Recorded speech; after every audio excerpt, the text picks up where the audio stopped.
What's up, everybody?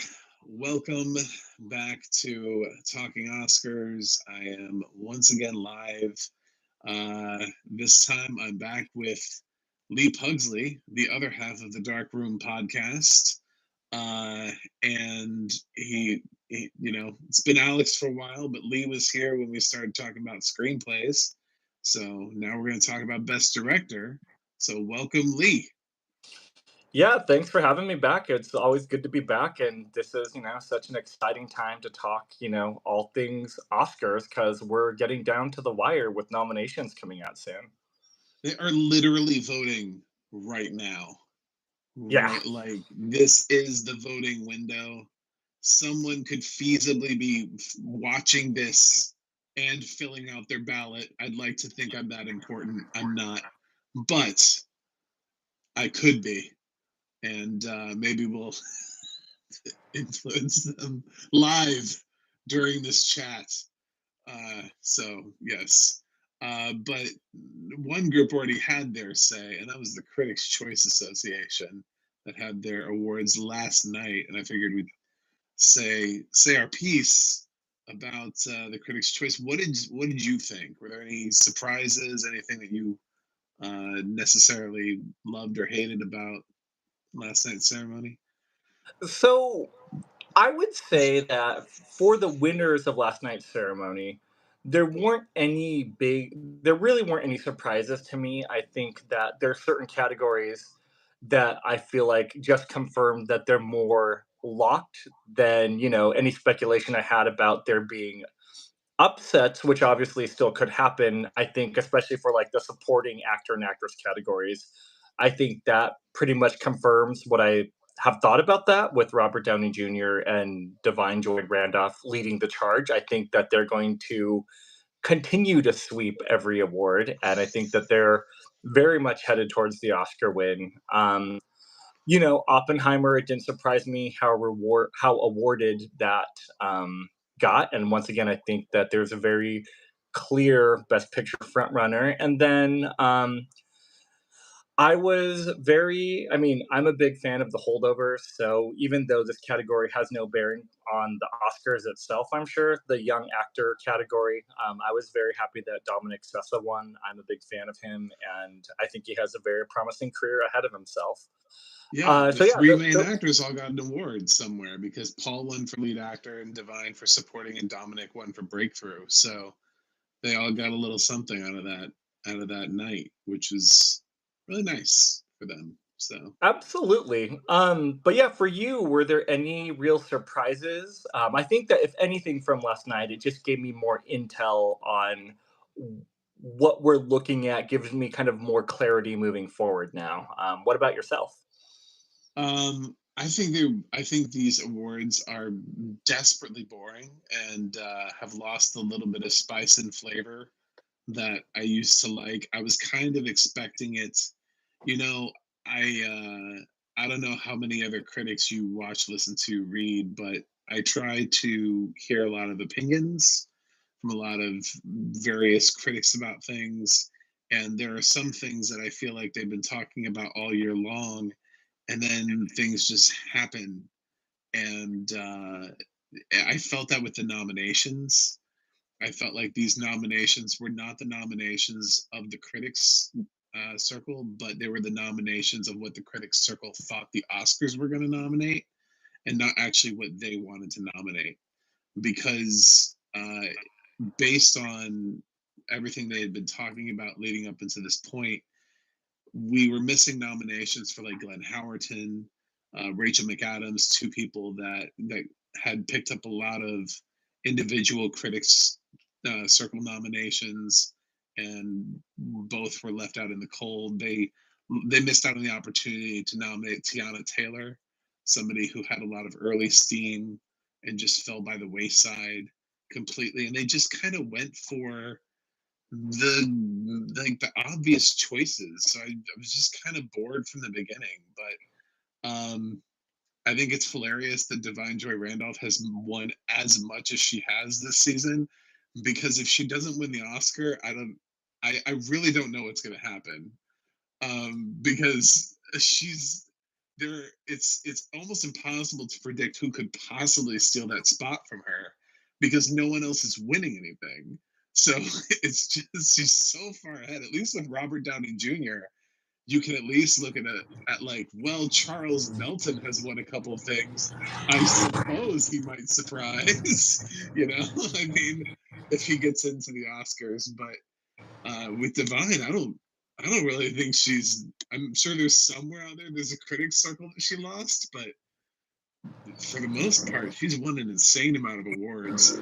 Um, I did read Deadline, and I thought it was hilarious how they presented Emma Stone's win.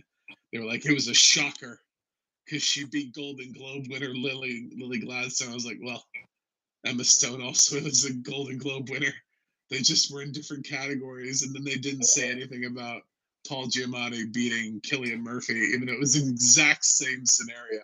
But they didn't call that the shocker.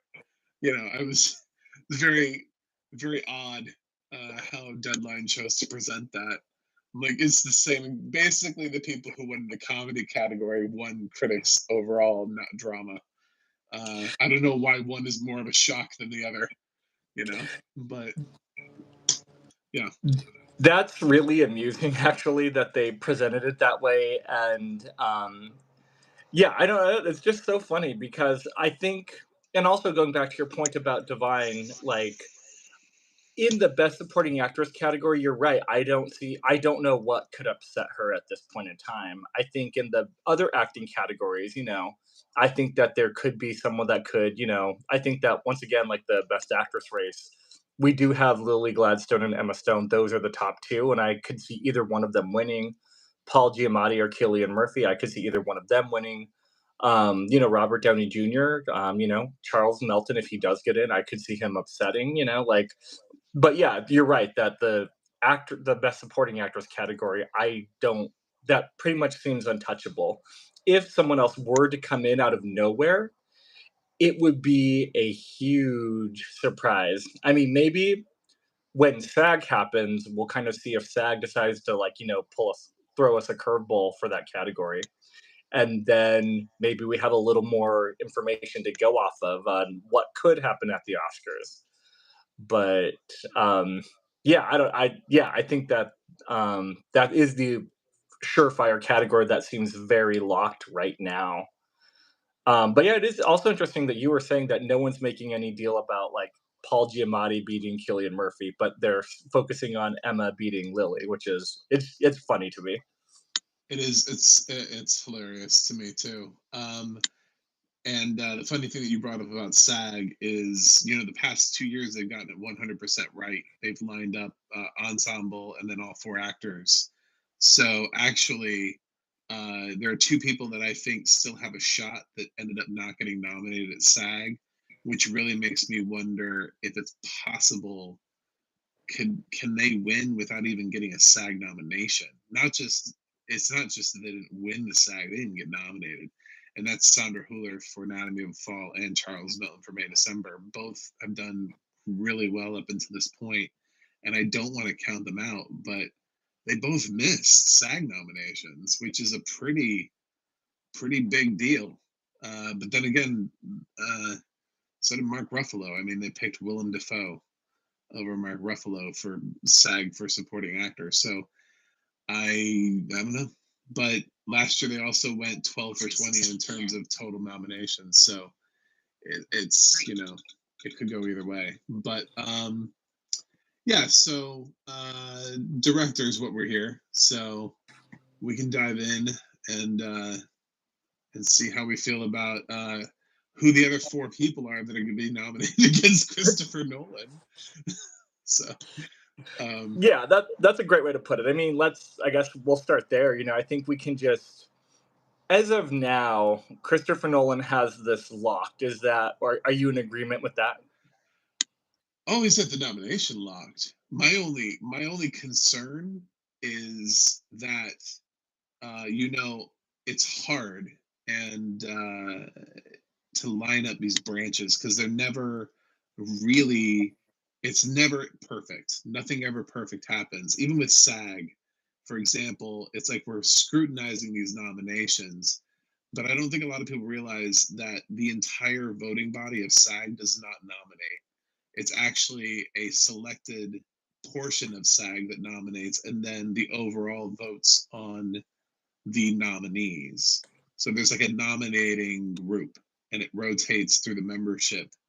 I know because I've had friends who are members of SAG who have been a voting member for a year, and then it's rotated away from them. So like 1 year they get like a ass ton of screeners in the mail, and then they don't anymore. So yeah, it's but it only reflects that little pocket, a random pocket. So Oscars is a random pocket too because it's only the people who are invited.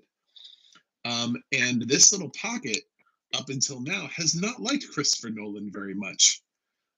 He hasn't. He doesn't have many Best Picture nominations. He has Inception and Dunkirk leading up until now. He has one Best Director nomination for Dunkirk. Uh, he's only ever gotten one actor to an Oscar nomination. That was for Heath Ledger for The Dark Knight. So um, while he's loved by film Twitter and we love to laud him, I it's one of those weird things where if future me time traveled back and said, "Hey, by the way, Christopher Nolan doesn't win," I'd be like, "That figures." It feels like Oscars is the one group where Christopher Nolan could actually just, for some reason, not win. Just for, and then everybody would be angry and upset, and but they've mistreated him so poorly with his filmography that I don't know. I mean, it should be his time. You're at where That's what everybody's thinking, but would I be terribly shocked if he lost? I actually wouldn't be. Am I going to predict him? Yeah, probably. Because at this point, they're just going to look like assholes. I mean, anybody else who takes that stage is going to be like, "How did I just win this?" Like what just happened? Um, but yeah, I think he's probably going to win. But Locke is such a lock for a nomination. Absolutely, lock for a win. I don't trust Oscar voters. I just don't.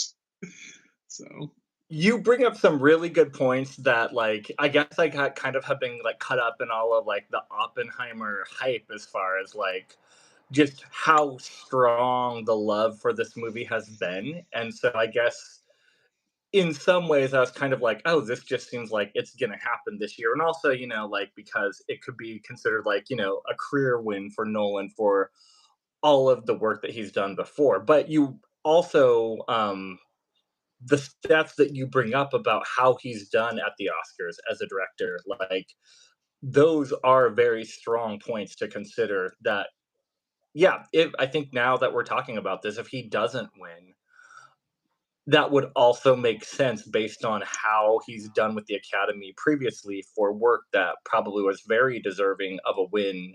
The years that he could have and arguably should have been nominated for a fair amount of his filmography.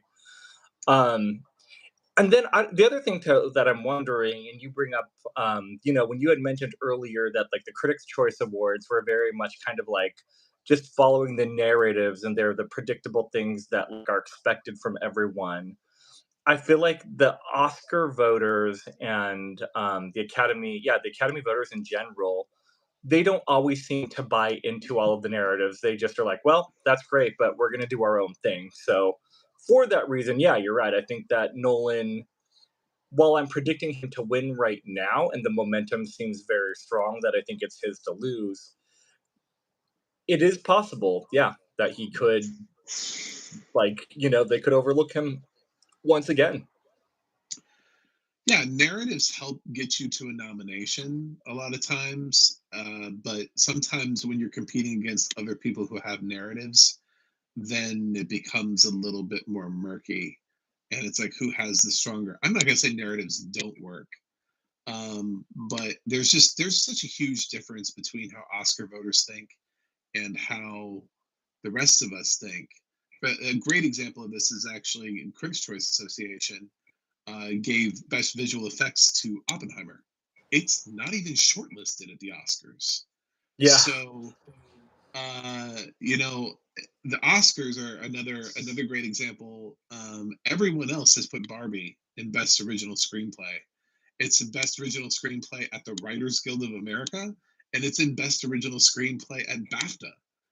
Oscars are the only people who are still forcing this issue and saying it's an adapted screenplay. It's the only place where it's being considered an adapted screenplay. So these are very snobbish people who don't like change. I notice it every time we have the documentary category. There's just Hmm. certain types of documentaries they don't pick that don't get short. I was shocked that Still made the short list because Still is the kind of documentary that they hate, that they would set on fire before they would nominate it. There's no way Still gets nominated for best documentary. Um, it's not what they pick. It's not what they go for. And we saw that last year when everybody wanted David Bowie's Moon Age Daydream, and it Hmm. didn't happen. Goodnight Oppie was winning all those awards, didn't even get shortlisted. So they don't go for mainstream, and they that's just you know that's just one of the branches. But directors, I the thing about Nolan, and it's also Scorsese's a little bit guilty of this too, so he may be safe because Scorsese's also taking some of the shots. There are two people who are very critical of other directors and other filmmakers, and these are directors voting for directors. And to get in for nominations, it's the same way at the Directors Guild, which yes, he does have a nomination at the Directors Guild, but whether or not he wins is another thing. It's hard to get up there and tell other people to stop making superhero movies and to stop making sequels and criticize the use of visual effects over practical effects and all those kind of things when you have all those other directors that are doing all those kinds of things. It like some people hear what you're saying and then other people just go, "You're insulting me. I'm gonna pick Greta Gerwig or I'm gonna pick Yorgos Lanthimos." You know what I'm saying? Like I think that can be happening. Um, and I don't know. It's interesting, and we'll see whether he wins. But let's see who else. Who are the other four? That's the big question because DGA last year they picked Joseph Kaczynski, so they didn't go 5 for 5. It's rare for anybody to ever completely line up, which has me deeply concerned about the best picture race right now. But yeah, so what's up with who else you got? Who's okay? Let's assume so Nolan's at the top. We got Nolan and Locke. Who's the next person that you have on your list for I best would say director who's doing it? in the number two spot right now, I would have to go with Martin Scorsese for Killers of the Flower Moon. Once again, he's been in the club of the Academy for years. He has, with this movie, I think that there is a lot of love for this movie. Obviously, there is, arguments about the perspective from which this story should be told, and you know that it should be told from more of the voices of the Osage people versus of the white people, and that is something to consider. Did As you watch far my as review? yeah, I did see your review about that, and I'm like, are you doing this because you saw my review of Killers of the Flower Moon? I'm I mean, I did see your review recently, but I also, had been reading other things about it. But it was funny because I'm like, oh yeah, like yeah, it's a yeah. fair, it's a fair point, and being totally honest, I don't think that's really gonna hurt the movie in the directing category very much, especially because we do have a lot of, like you said, people that don't like change, that know Martin Scorsese, they know his name, they know his work. He tends to do very, he has gotten other nominations in this category before. Um, so I do think that it's a pretty safe bet that he's in this category. Um, yeah, I would give it like a 98% possibility that he's going to be there. I would I be very surprised if he missed a nomination. I mean, I agree with what you're saying. The funny thing is that, yeah, because of my reaction to Killers, even though he's one of the greatest of all time and I love his works, ultimately, and I haven't released any of my film best because I'm still trying to work through my TV best of lists, that I've been releasing, so I haven't gotten to film yet. Um, but after I saw Killers, I didn't even put Martin in my top 10. I had 10 Mm, other directors that I thought brought more to their films. And because I don't know why Scorsese just has a problem with female leads, but this was the perfect opportunity to have one, and he didn't go there. He actually sort of makes it a point to bring up DiCaprio just enough so that he takes enough oxygen away from Gladstone's character so that he can be top billing, and I get it. They've worked together before, but it's not the right perspective. And it's reflected in how SAG nominated this ensemble. The fact that they dropped the Osage people aside from Lily Gladstone, even Kara, I forget the rest of her name, um, who plays Anna in the film, wasn't in the SAG ensemble nomination. She's shortlisted at the BAFTAs. I mean, this is problematic, Marty. You know what I'm saying? Like he created a problematic atmosphere for recognizing Osage, and in case you wonder whether or not SAG has a limit on how many people they can nominate for SAG, just look at the cast of The Gilded Age. Like hmm everyone who lives in Hollywood is, I think I'm nominated for Best SAG Ensemble for The Gilded Age. It's just like everyone is nominated for the Gilded Age. Like just living, dead, past, present, future. Just it's one of the largest ensemble nominations I think I've ever seen. There were people I didn't even know were in that show. It's just like wow. So yeah, they could have easily gone deeper, but they didn't. And that has a lot to do with the choices that he made. I think he's good here. I think what's happening is last year we talked a lot about Steven Spielberg possibly getting a win for The Fablemans, which slowly died away because it had been so long since he won.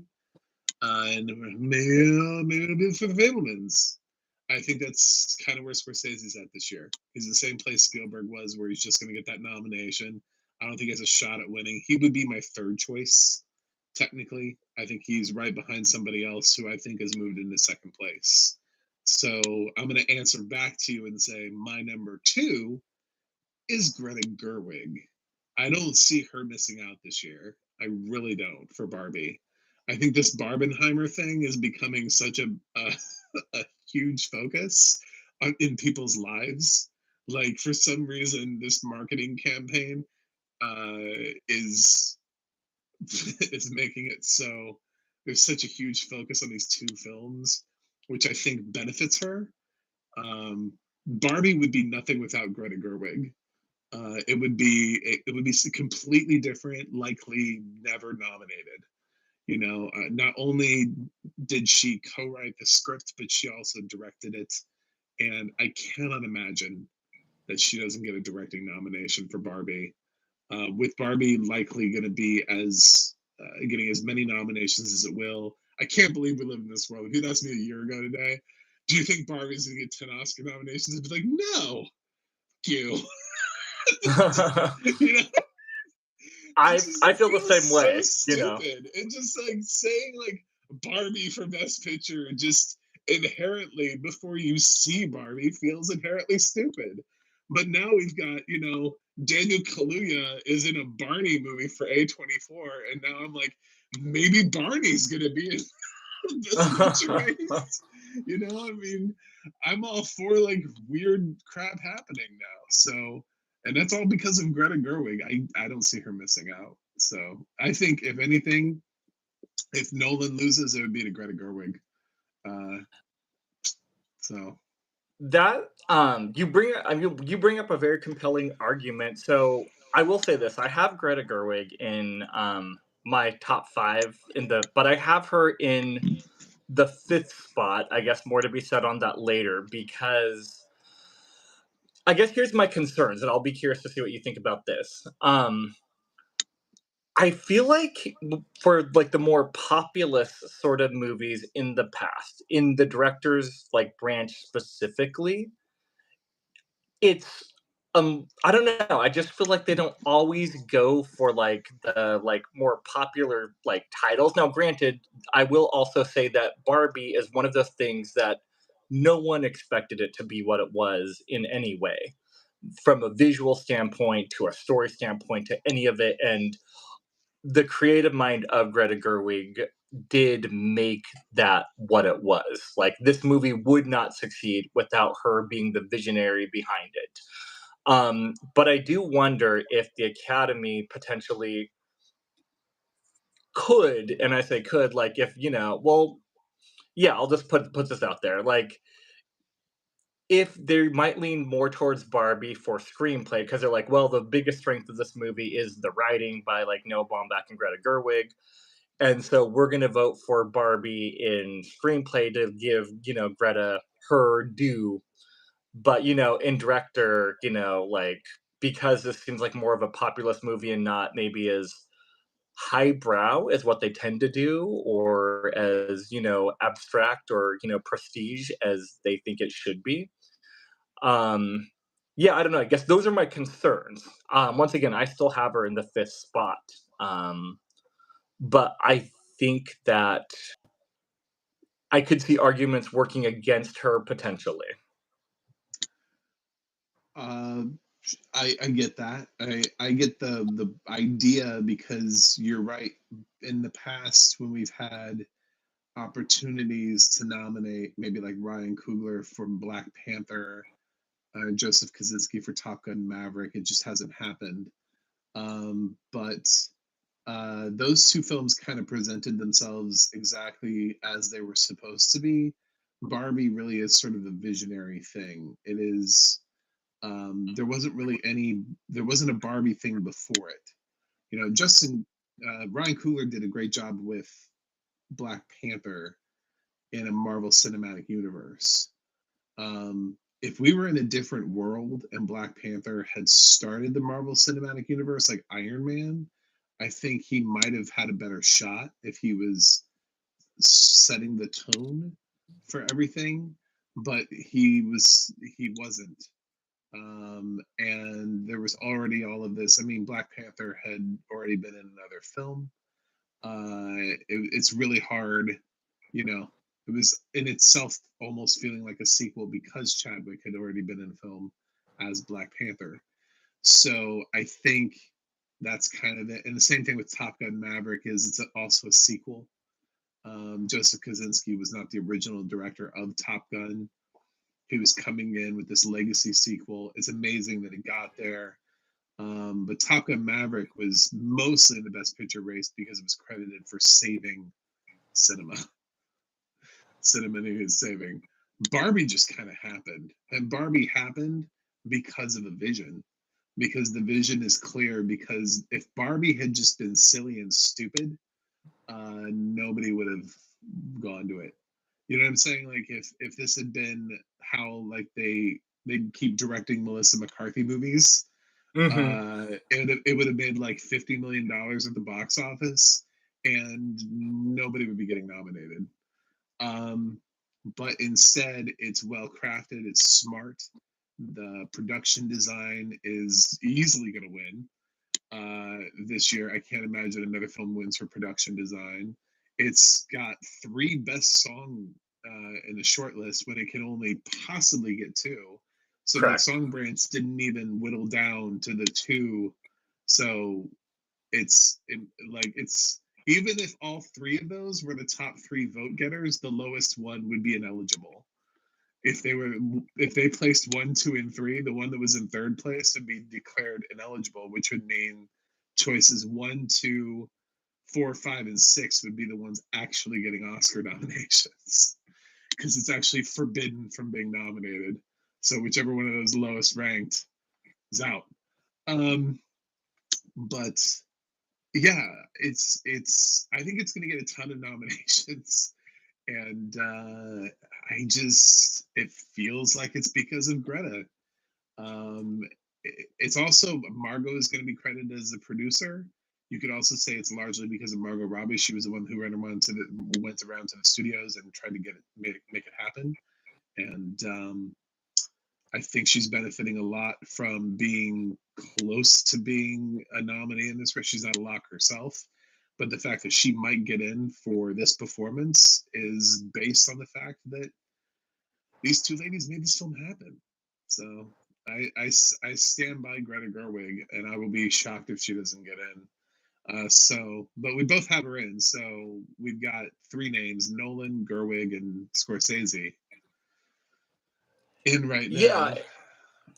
now. And then So one more quick comment on Barbie, that I yeah, wanna that I will say adds to her chances of getting in, why I still have her predicted, is because you think about Barbie and you think about what movie in the last, I don't know, like 2, 3 decades is like Barbie, like in terms of style, in terms of narrative, in terms of how it plays out and what it is. There's really there's really nothing like it. It's really its own thing in so many ways that no other director has really matched in tone and style and vision. So I do think that that does stand out amongst the pack, and I also think that not that Greta needs this as a narrative sort of thing to get in, but I know a lot of people thought she was going to get in 2019 or in 2019 for Little Women, and she missed that nominee. So, now that they're circling back around to her, it definitely seems like it is her time. this very much feels like it's her time. Yeah, and the fact that she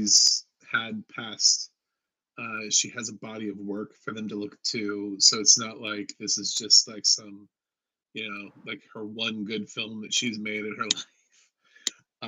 I think helps. But yeah, so um, I was less sure about Little Women, than I am about Barbie. I feel like I she would just, agree. yeah. I feel like she's way more in this race right now because of than she was when she was in Little Women. Um, who's next on your list? Who Um, who we got going third next? spot for me is Yorgos Lanthimos for Poor Things, and I'm pretty sure he's gonna get in. I do think that Poor Things is a divisive film, that the people that really love it, I mean, the people that love it really love it, and they'll laud its praises like all day long. But then there's other people that are just really turned off by the story and turned off by, just a lot of different things about it, or it's just too out there for them.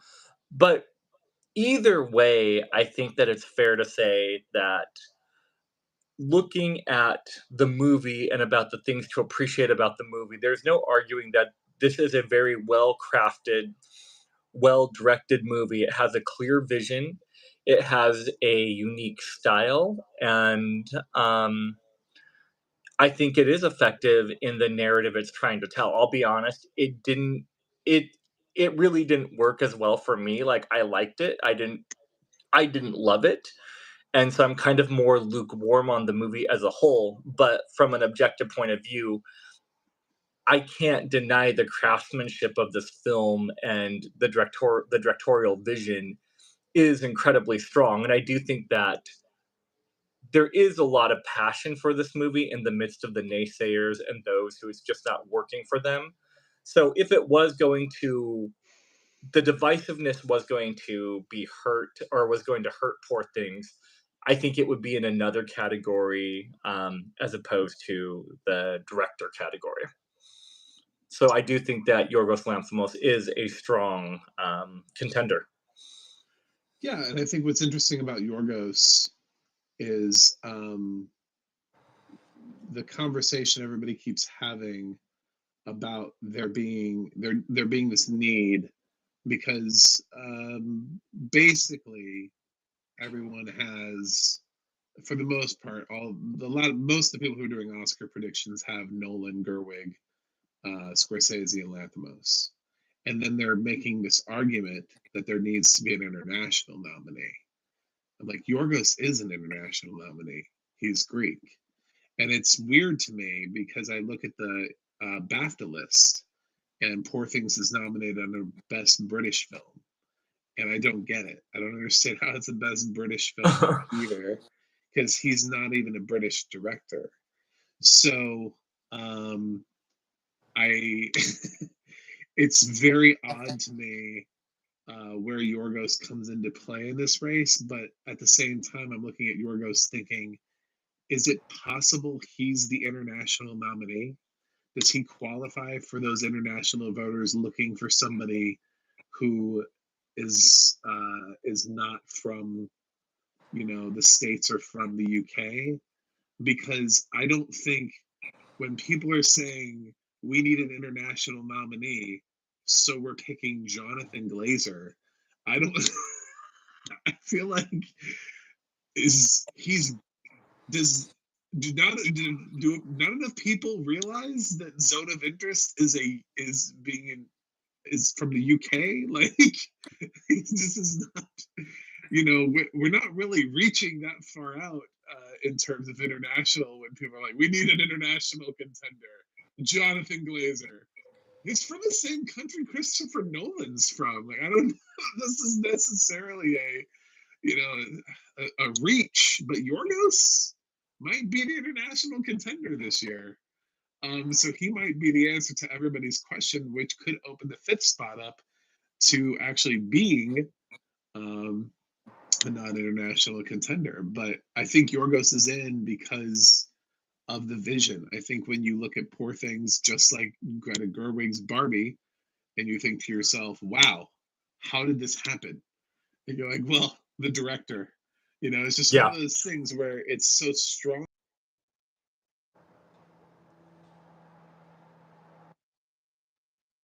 to where you're like, this film wouldn't exist in its form without this very specific director's vision. It would be completely different, and that's what I think is great about these directors.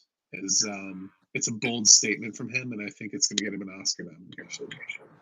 So 100%. But yeah, it is that you bring up the international thing is a very interesting fact that I hadn't even considered. And honestly, I would be curious to know how many other Academy voters who are voting for this category are going to consider the fact that Yorgos could be, could qualify as international. I would just be curious to know how many people are going to think about that. And I well, have no clue. yeah, I mean his debut film. The whole reason Yorgos exists is because of Dogtooth, which was an international contender. So that's where he comes from, and then he started directing films in the English language. So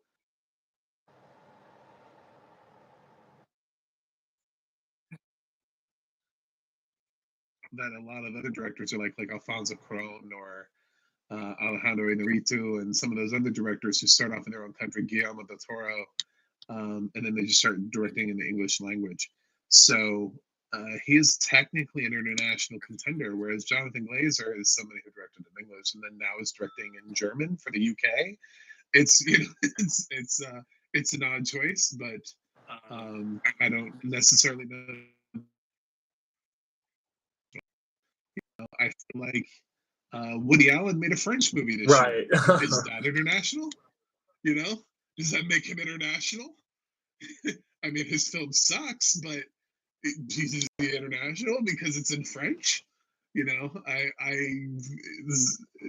That that's such a weird. It's so weird to say that somebody's international simply because their film is in another language when the director is decidedly not. So I think it's an excuse to bring Jonathan Glazer race when you've got Yorgos, who actually is from another country and did start in the international film race. Like that's where he came out of. Anyway, so those are my thoughts. He might be the international contender, is what I'm saying, and people are trying to find the international contender. We may already have one.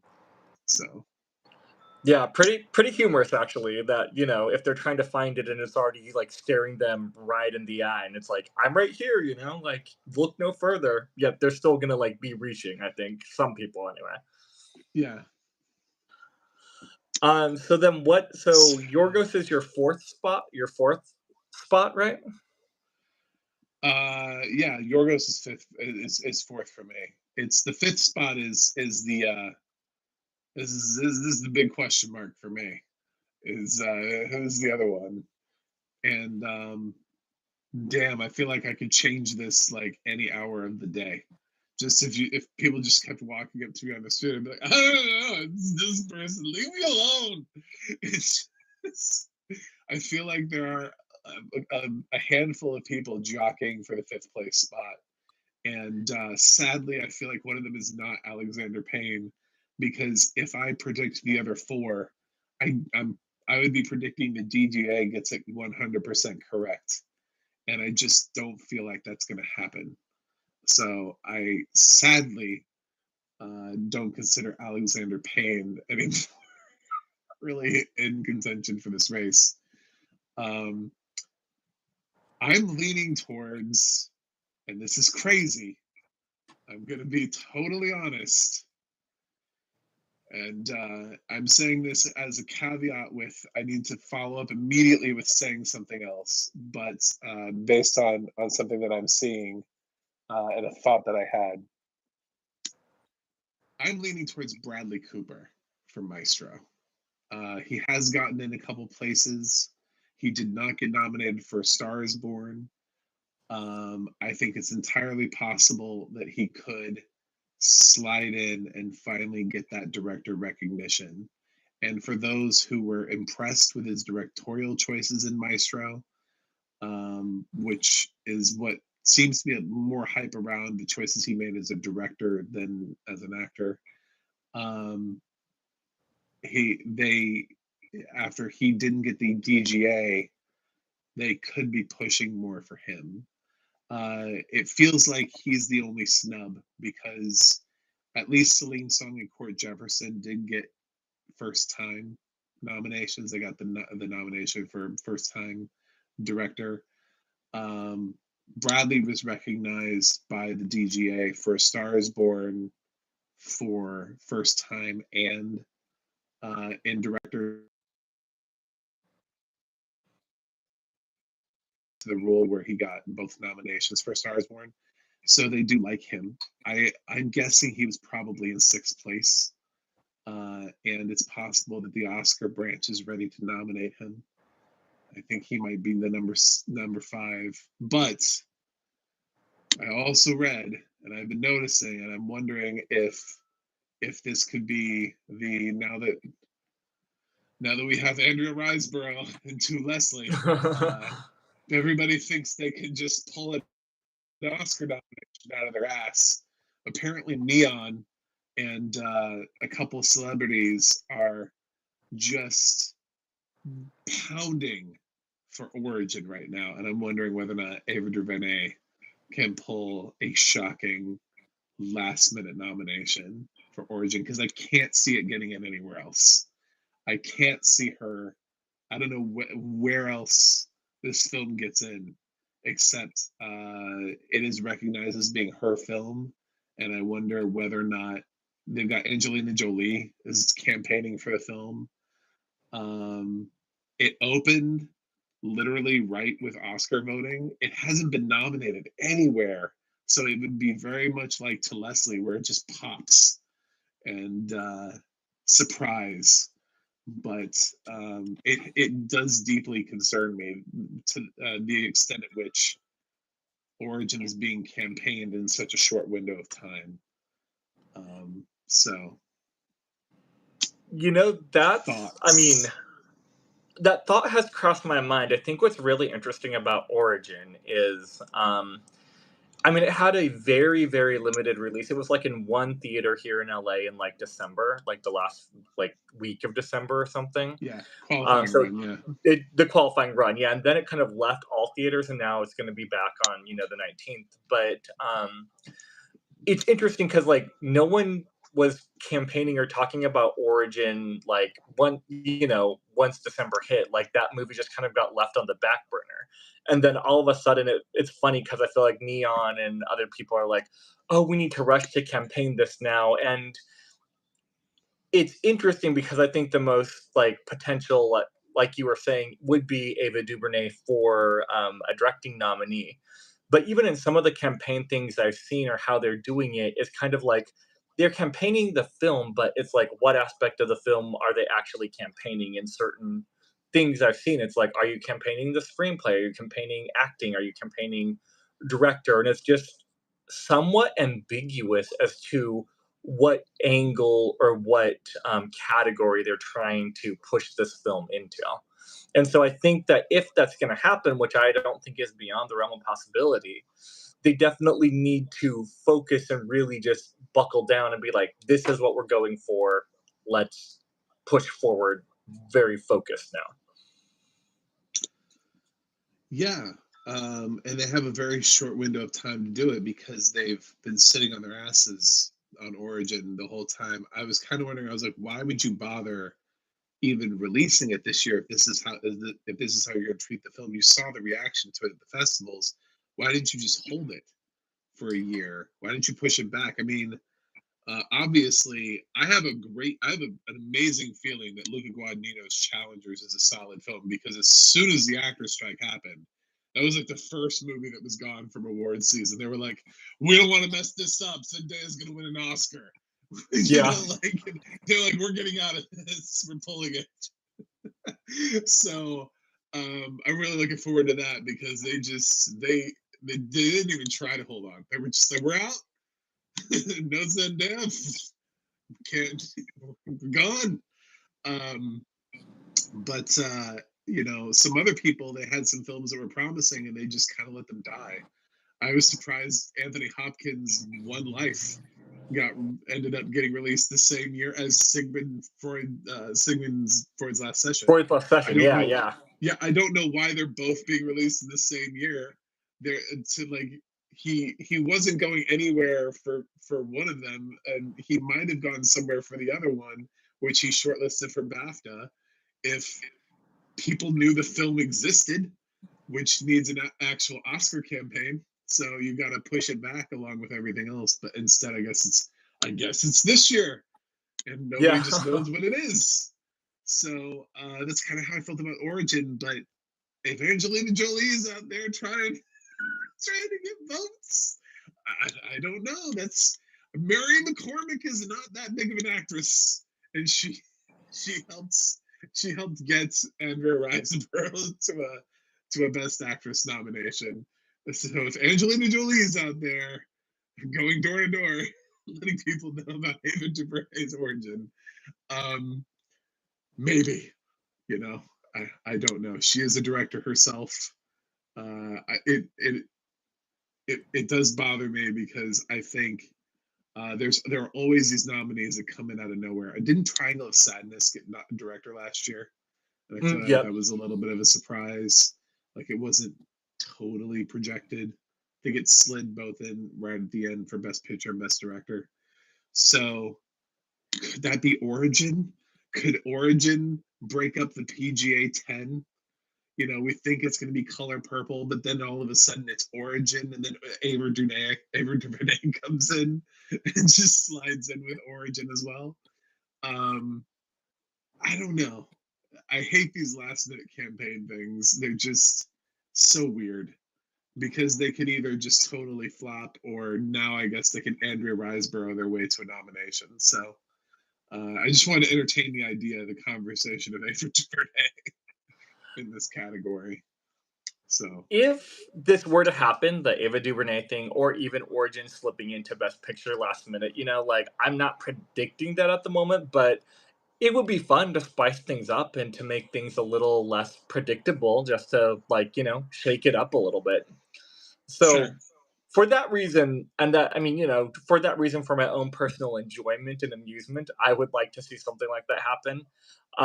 Do I Would I place money that it's going to happen? No, but I love entertaining this thought, and there is logical reason to believe that something like this is possible. It's not just like a totally out of left field. There's absolutely no way this could ever happen sort of idea um, that you bring up, which I like. So.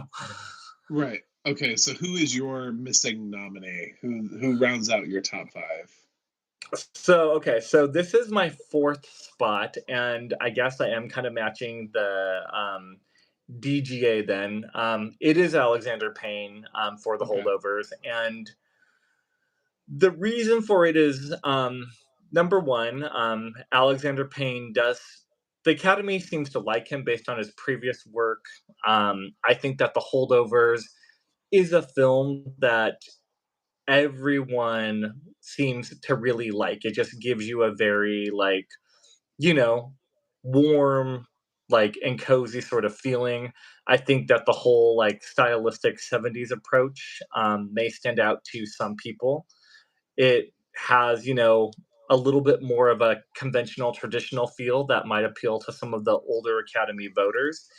And I don't know, I think that that movie is it just has a lot it has a lot of strength for nominations. Now that being said, I don't think it's going to if Payne gets in, I don't think it's going to win anything. The other thing too is like, with the kind of failure or flop that downsizing was, I think, there's been a lot of embracing Alexander Payne back into the crowd because his movie, he's back to form, as people would say, and it's what they know Alexander Payne to be as someone who tells really good human stories that bring out a lot of humanity. Um, yeah, so I guess I'll throw that out there, and then I have some other comments to make after that about possible other people that I think could get in as well.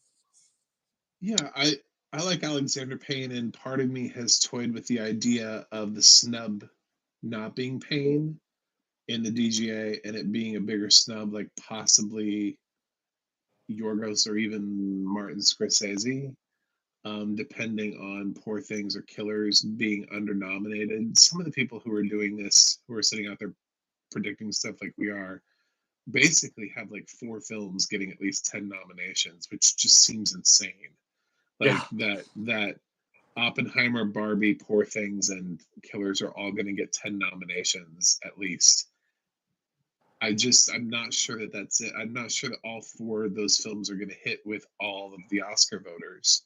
We had a lot of great films this year, and I think there could be a little bit more diversity. I think it's possible that Alexander Payne, I would still keep him in my like, you know, 5 runner-ups as he's on the radar still. He can't possibly not be on the radar. And then maybe somebody else gets the snub instead of Alexander Payne, but there's just something about I just don't like predicting what and going with the DGA top 5 because they don't always land it correctly. As an example, I just brought up the year Bradley Cooper was nominated for the DGA. Didn't go on to the Oscars. So even though he got both breakthrough director and a regular director nomination for that film, so um, something's going to be up here. Something's going to change. I don't know what's going to be, but I'm leaning towards maybe actually it being Cooper this time. See, I kind of wish it had gone the other way, honestly, because I do like the holdovers better than Maestro. So I wish Cooper had gotten the DGA nomination again and then missed out again on the Oscars. And then it goes to Payne because you're right, the Oscars do like Payne. Um, I do also worry about the baggage that Payne is now carrying with him. The whispers. right. How many votes does that lose him? Um, who's Rose McGowan talking to? Uh, you know, I don't know. Um, so it doesn't really seem like most people care. To be totally honest, it seems like there are very few people who actually care what she has to say about things in this particular instance, because Alexander Payne's steam doesn't seem to be stopping. Um, so he maybe you're right. Maybe he will stay in, but I don't think it's going to be the DJ Five. So who do you have? Well, you can finish up on Alexander Payne, but I was going to ask you who you have as honorable mention. Like Yeah. who's floating just outside for you? So, my last thought about Alexander Payne is I have thought about kind of the baggage that he is like. Yeah, I have thought about that hurting him, but like you said, so far, for whatever reason, it doesn't seem to really be affecting much. Maybe that will change with the directors category and people voting. But if what's happening right now is any indication, it doesn't seem like it's affecting him. He's my fourth spot. Greta Gerwig is my fifth spot. So, hot take here. If anyone were to be snubbed, my fear, I mean, I do have a fear that it could be Greta Gerwig, and the people that I think are right behind her that I would put in 8 would be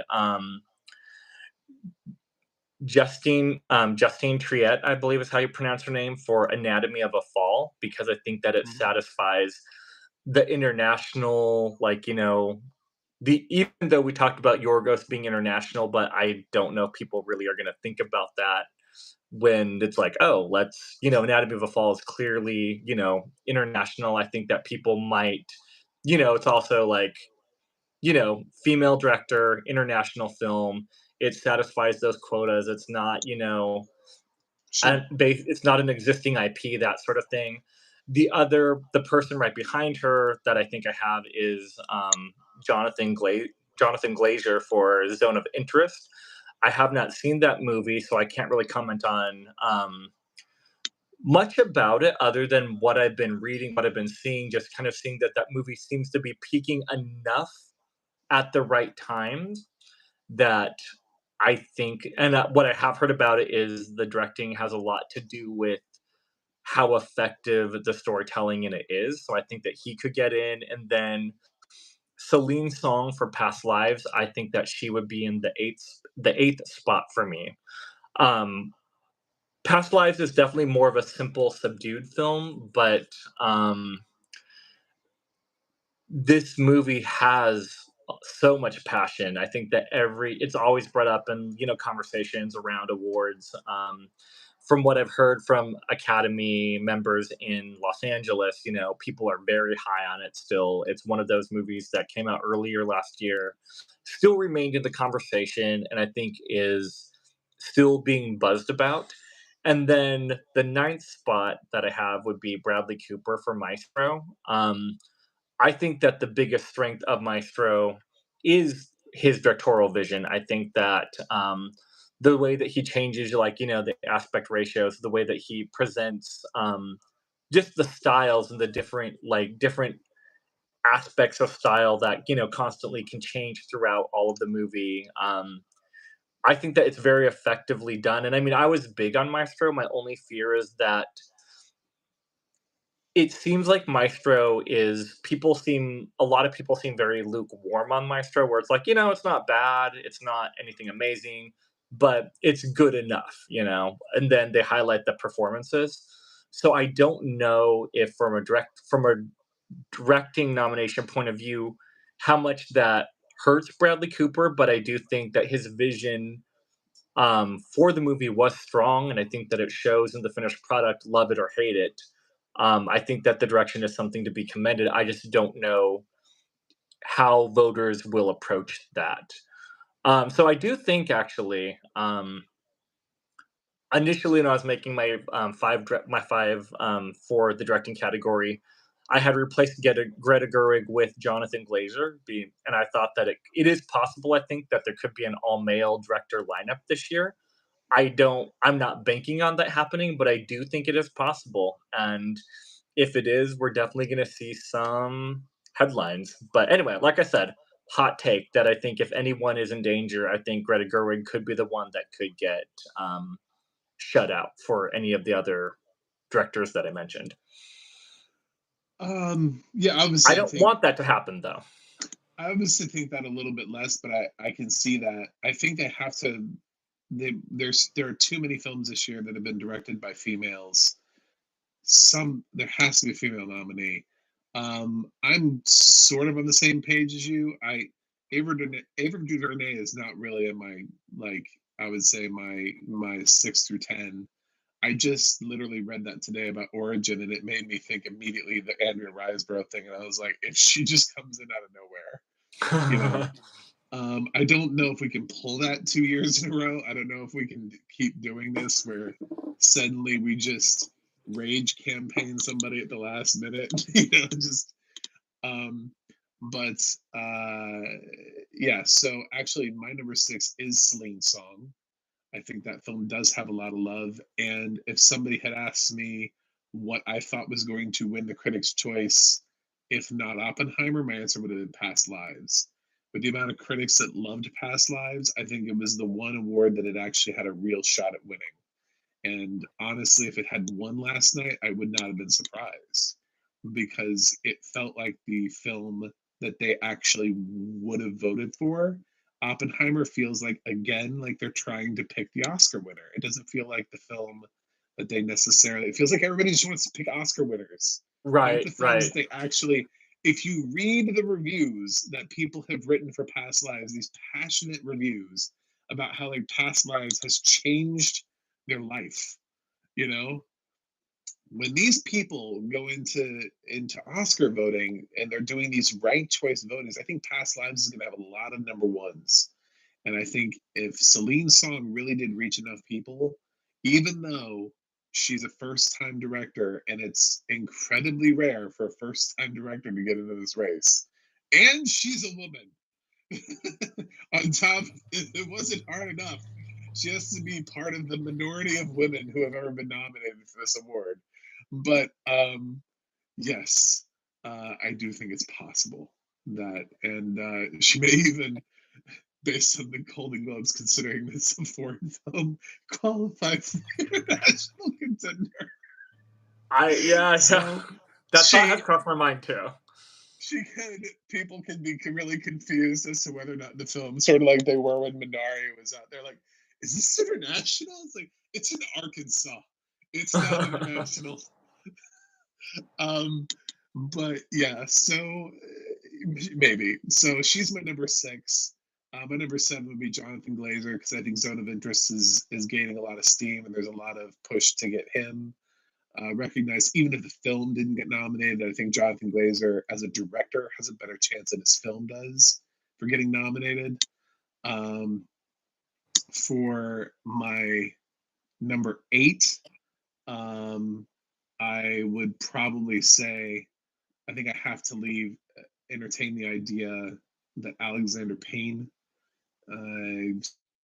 still actually truly does have a chance at a nomination and not completely shut him out of the race. Um, I don't think they're going to go Justin Trier. She would not be in my last. The two that I think still have a shot, interestingly enough, one of them is somebody we're not talking about because every once in a while, it's sort of like I remember when they got that Cold War nomination in there, and everybody was like, "What the fuck happened?" I wonder if Jay Bayona gets in for Society of the Snow, even though his film won't get in for Pitcher. I don't think it will. Hmm.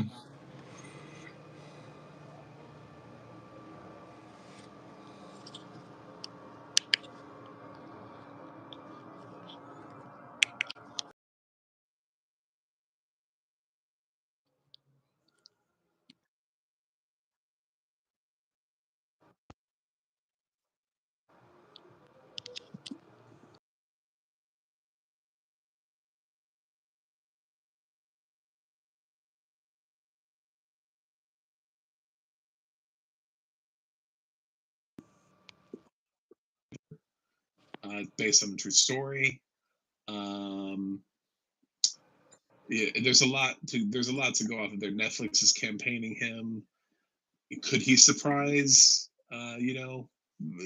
Maybe. Yeah, I'll entertain that. Actually, I think he could surprise more than Justin Trier for Anatomy of a Fall at this point, just based on how Society of the Snow was received in Oscar shortlists. It did get a significant amount of shortlist nominations. It's possible they like the film a little bit more than we're giving them credit for. And then, And it's getting yeah, Society of the Snow is getting the right amount of attention at the right time too. If it's gonna peak, it just came out on Netflix. More people are noticing it. It's like happening at just the right time for something like that to happen too. exactly. Yeah, and that's ultimately um, the really important thing about that race, that conversation. And then for the last spot, the last person that I question whether or not they can still get into this race after everything is said and done is, in fact, Court Jefferson. Um, I I wonder if American Fiction is surging. I wonder if that's going. I got my first mailer, and it was from American Fiction. I got an Nice. FYC physical, like it's a postcard. That's for your consideration for American Fiction. And I was like, they really want this to win some Spirit Awards. Um, so yeah, it's possible that Court Jefferson, maybe people recognize that they need a person of color in the mix here this year, and they didn't quite catch on to that Ava DuVernay last minute race, but Court could end up being a surprise nomination.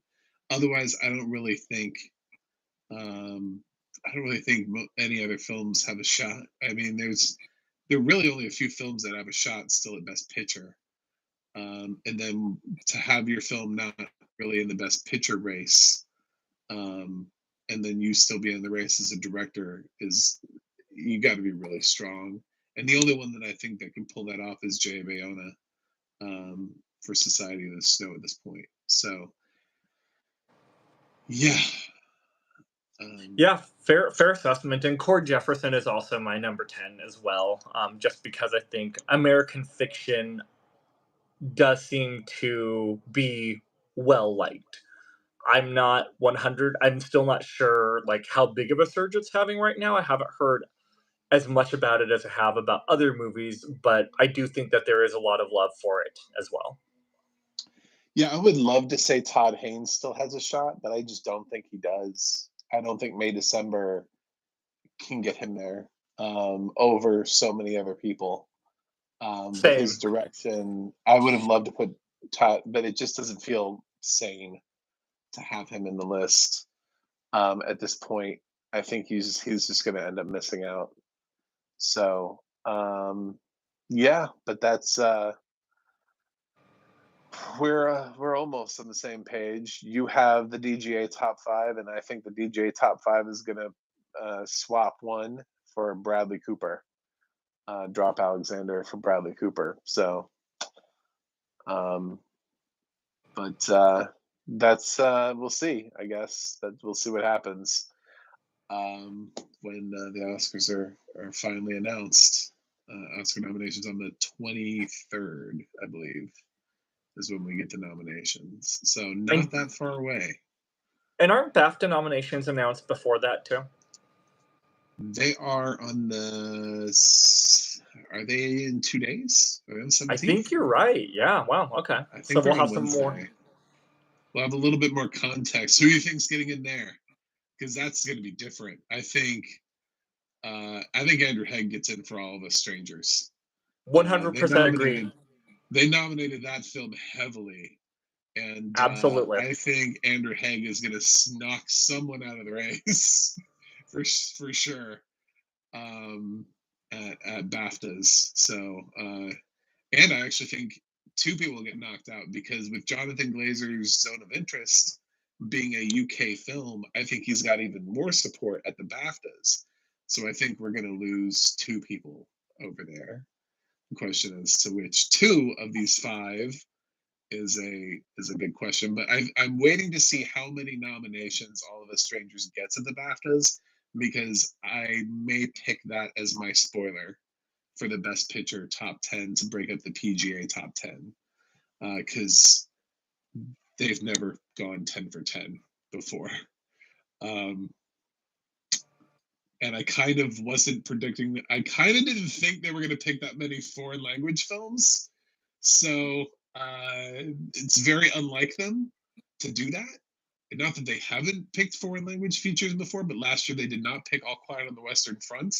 So it was really easy to just be like, well, we'll sub that in and we'll take out something else. But this year they kind of feel like they're trying to predict the Oscars. And I don't know. I feel like if there's enough British support for All of the Strangers, there are a lot of Brits that vote for the Oscars. Maybe. I Yeah, I mean, I agree. I think all of us strangers, depending on how it does at BAFTAs, could slip in a few places that maybe right now we're not predicting in multiple categories, but Yeah. I can't make that assessment until I see how it Nope, does at not until the BAFTAs. BAFTAs. Yeah, it needs to. If it has like a basically like a total sweep, I'm not gonna say both. I don't need both supporting actors. I don't for that to be Yeah, a sweep. I'm fine with either one of them. But if it gets picture, director, actor, supporting actors, supporting actress, and screenplay at BAFTA, that's a pretty clear indicator to me that this film is getting quite a bit of support from across the pond. Plus, everybody who's seen All of Us Strangers just walks out of the theater crying. It's a very emotional film. I've seen it. I loved it, and I think it could be a sleeper that not enough people are talking about, and maybe steal. The problem is, even though I picked Bradley Cooper in my top five, I wonder how many people, honestly, with ranked choice voting for Best Picture. And this is the thing about because I know we're gonna do our another one of these over the weekend. I don't know how many people are ranked choice voting Maestro at number one. yeah, I'm just gonna say that. I'm gonna say of the 10, I think Maestro is the most vulnerable because I don't know who is ranked choicing that at number one. I have not seen it top anyone's list ever anywhere. yeah, yeah, Whereas I've seen fans of the other nine movies, the one film that doesn't top lists but makes lists is Maestro. Um, and I feel like it could be the most vulnerable film in the top five, in the top 10 of the PGA 10, I should say. So I kind of wonder if that's the one that gets knocked out and because I think we're building a more and more international base and it's possible to land both Anatomy and Zone. I do last year I predicted RR because I felt that way. I think they're leaning more and more international, so wouldn't surprise me. Um, and we'll see. I'm glad it's going to be after the BAFTAs because I'm going to have a lot of ammunition as to whether or not I'm throwing All of Us Strangers into my Best Picture top 10. But I'm looking at All of Us Strangers. I've still got Color Purple, that SAG Ensemble nomination. I can't ignore it.